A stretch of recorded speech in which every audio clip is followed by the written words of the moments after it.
আসসালামু আলাইকুম। একটু আগে ঝগড়াটা দেখলেন, এই ঝগড়ার বিষয়ে বলছি কী কারণে ঝগড়াটা লেগেছে। আর এই যে আজকে লাউ শাক রান্না করব, তো বাইরে থেকে লাউ শাক উঠিয়ে নিয়ে আসলাম। আর দেখলাম যে অনেক সুন্দর সেচি শাক, এক মুঠ শখ করে সেচি শাক নিয়ে আসলাম। আজকে আমি লাউ শাক ভাজি করব। যে জায়গায় ঝগড়া লাগছে ওইখানে আমাদের দুইটা আম গাছ আছে, বড় বড় আম গাছ, অনেক বড় বড় আম হয়।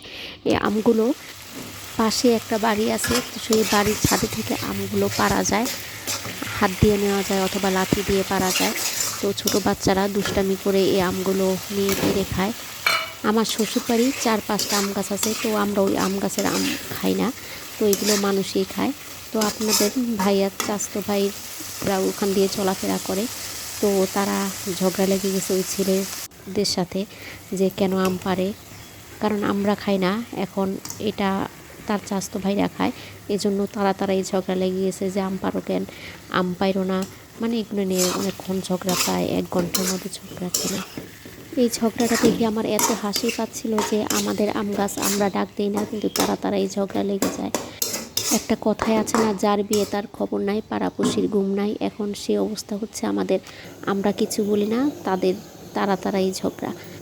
আমার ননাস আমাদেরকে দুটো বড় বড় পেঁপে দিয়েছে, এখন আমি পেঁপে 2টা কাটবো। আজকে পর্যন্তই, আল্লাহ হাফেজ।